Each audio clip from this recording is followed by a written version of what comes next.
Hey, good morning, guys. Day 9.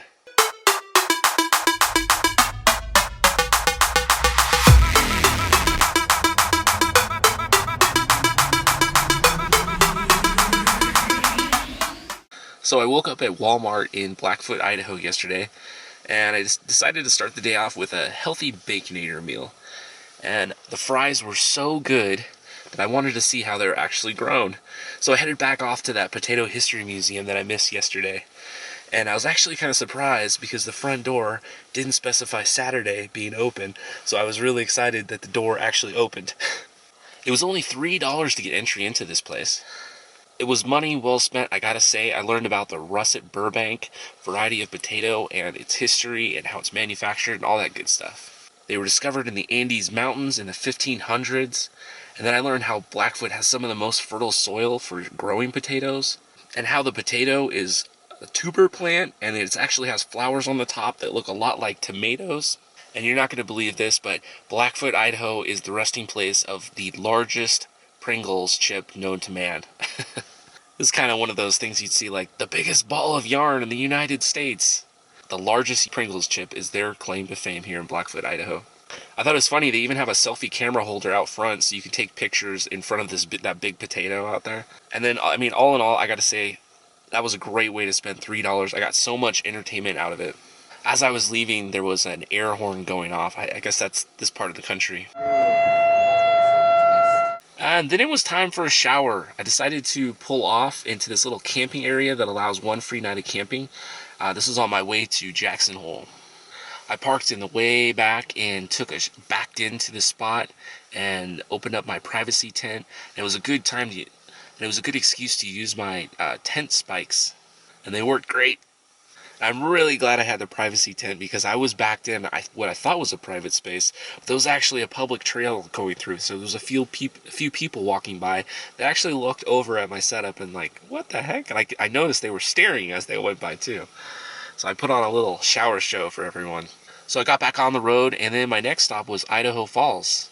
I decided to park, and then I used my bike to explore the downtown area. I gotta say, I really like Idaho Falls. It's about the right size of population, and it's like really beautiful, very clean. And then on the street, I saw this awesome custom Sprinter van. I said hi to this guy as they were walking past. I saw him getting out of it, and I really wanted to talk more to this guy about his build out, but I just kept riding. I was kind of tired of riding, and I thought, like, what can I do? So I decided, I could probably get a cup of coffee. So rode around the block, and I saw this great little coffee spot. Locked up my bike, and then went inside. And wouldn't you know, the guy that owns the Sprinter was in line at the coffee shop. I'm always excited to talk to another van dweller that has made a like custom build out and just talk about their build. And I introduced myself and told him like my story kind of, and then for the next 10 minutes we proceeded to talk about our own custom builds. Chris told me he has this heater system that pipes right into his gas line for his diesel fuel. So I wish I got to see that. That sounds pretty awesome. I gotta look that up. And I told him about my battery drain problems, and he even turned me on to the idea of maybe there's a 12 volt, there's a parasitical drain. So I'm gonna do some troubleshooting there. Maybe that's my problem.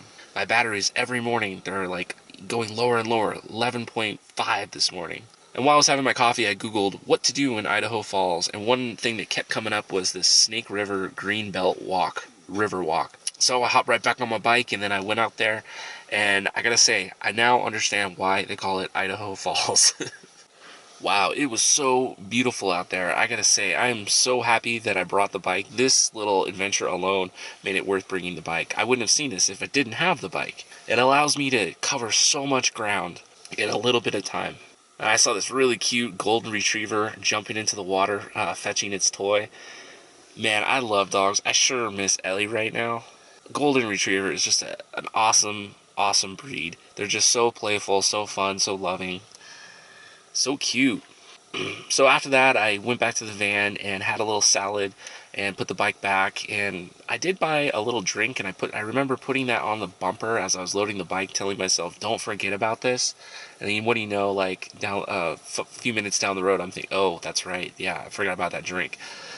That was gone. And as I'm driving to Jackson Hole, it's really beautiful. I got to see my first hints of snow. And I got to see this like scenic overpass, probably a hint of the views that I'm in for in the future. But those roads going into Jackson Hill, oh my gosh, man, really steep 10% grade inclines and declines. And the van has a problem with its rotors, and it wobbles when I hit the brakes, so it was kind of scary. But I found a good use for the manual shift on the van, and as long as I keep it at 2,000 RPM, the engine did a good job of slowing me down, so I didn't have to use the brakes as much. So I arrived in Jackson Hole around 6 p.m. and found a little parking spot pretty close to the center of town, and decided to get a quick lay of the land.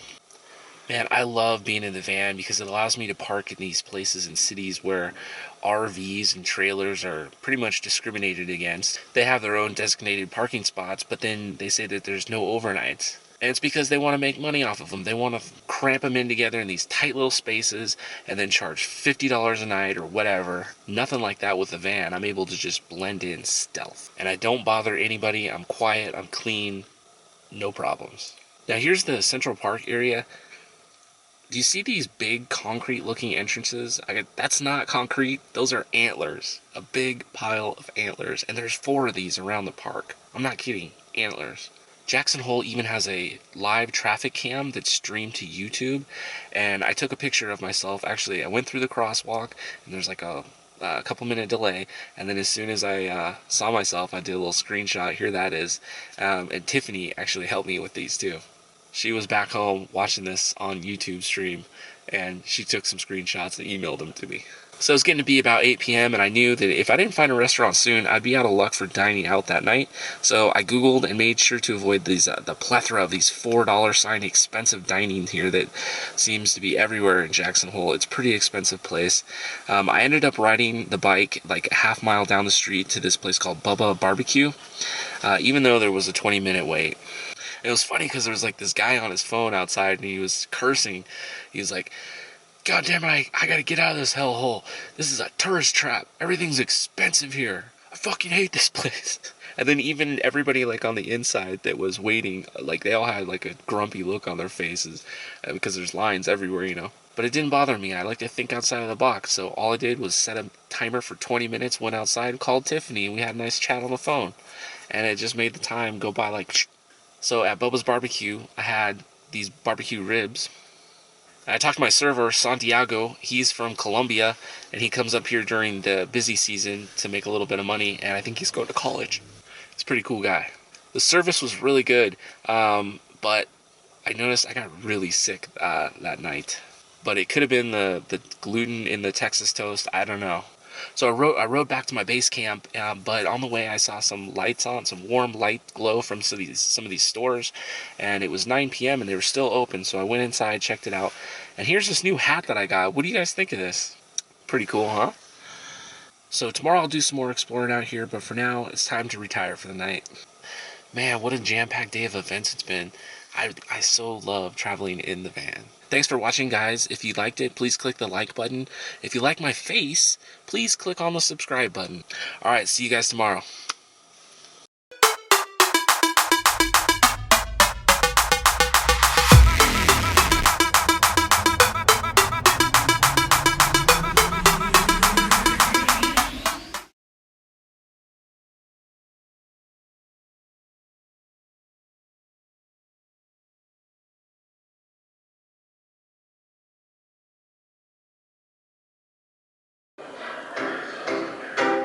They're red, they're white, they're brown.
Thanks, honey.